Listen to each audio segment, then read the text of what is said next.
You are Locked On Texas Tech, your daily podcast on the Texas Tech Red Raiders. Part of the Locked On Podcast Network, your team every day. Of offensive line coach Clay McGuire once again, talking about the guys that he does feel like have made some of the biggest leaps and the most progress, leaving last year, rolling through the spring, and now into fall camp. Here's Clay McGuire. Two guys stand out. I think Jacob Ponton obviously started the bowl game for us. Has been very consistent. Just scratching the surface. Really, I think the sky's the limit for him from a potential standpoint. But I think he's improved a lot.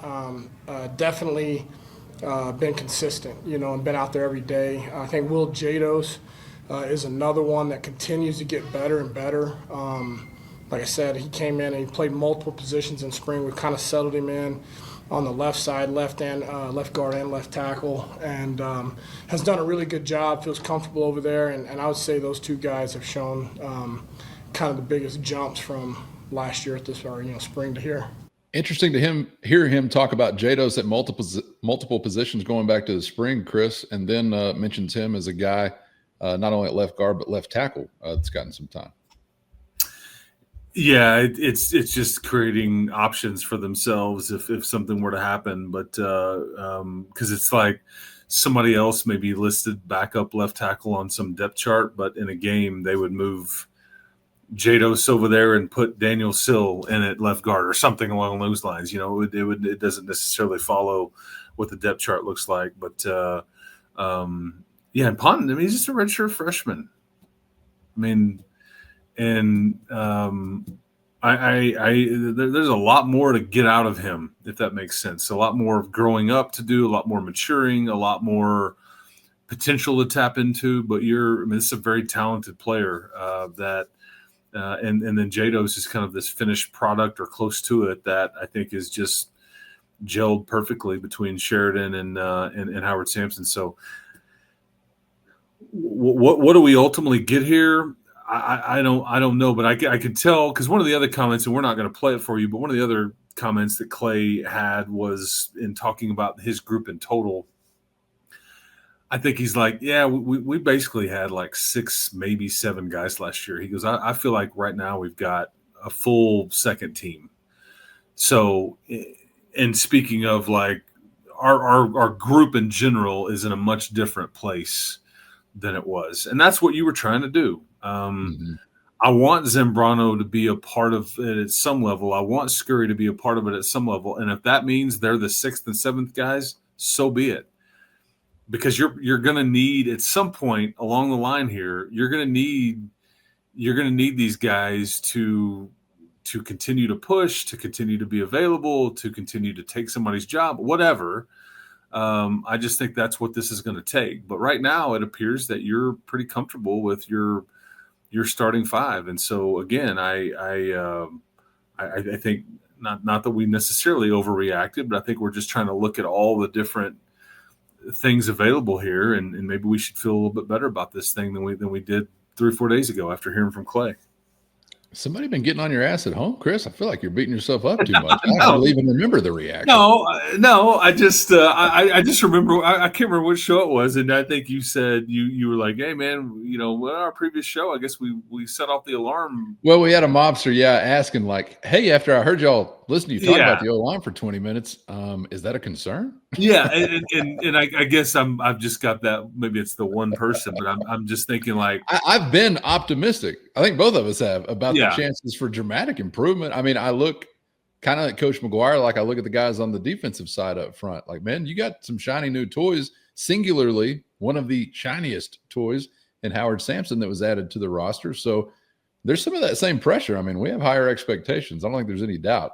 For like the decades worth of a trend line, O-line wise, it needs to be seriously pointing up in 2025. Brought to you by PrizePicks, the daily fantasy platform that lets you turn your football predictions into real rewards. Preseason is already heating up, and college football isn't far behind. And whether you got your eyes on big-name quarterbacks or breakout running backs, PrizePicks makes it easy to get in the game. It's simple to play. Just pick more or less on 2 to 6 player stat projections. And if you get your picks right, you could cash in and win up to 2,000 times your money. You'll love how easy and simple it is to use. And of course, PrizePicks puts their members first, so all withdrawals are fast, safe, and secure every time. Download the PrizePicks app today and use our code LOCKEDONCollege to get $50 in lineups after you play your first $5 lineup. That's the code LOCKEDONCollege to get $50 in lineups after your first $5 play. With PrizePicks, run your game.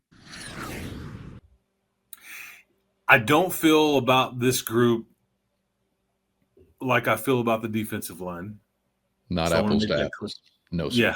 Yeah. I want to make that clear. Yeah. And I guess my main frustration / concern is that you've just been nickel and dimed enough to where you haven't been able to put all of the ingredients in a pot and come up with an unbelievably great stew that you serve with cornbread. Right now, it's like, maybe we need a little salt. Maybe we need a little, I don't know what it is. But hopefully at some point you get all of these pieces and then but we're kind of running out of time because in some ways, once the season starts, it's harder to push and take somebody's job or to impress because you just have limited opportunities. And sometimes you only get an opportunity if somebody goes down or whatever. But that's my, with the list of Cleveland and Zambrano and Scurry and,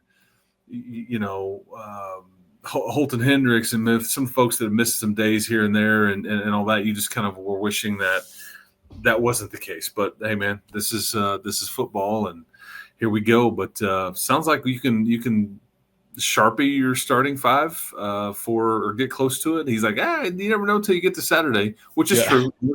We still got to get through one Saturday before we can get to the real one. So we've got a ways, and so maybe things could change the next week. But feels pretty good here, I guess. We're just trying to get through a mock Saturday first. I did like, though, that he hedged with that. You got to throw that in. You never quite know. And we've still got some time. All right, Chris, appreciate your time. As always, man, enjoyed it. And looking forward to the next one. We'll be back around for a big mailbag finish to the week. So buckle up, man. We'll see you then. Sounds good. And thank you all to subscribing for what we do here. It helps us a ton.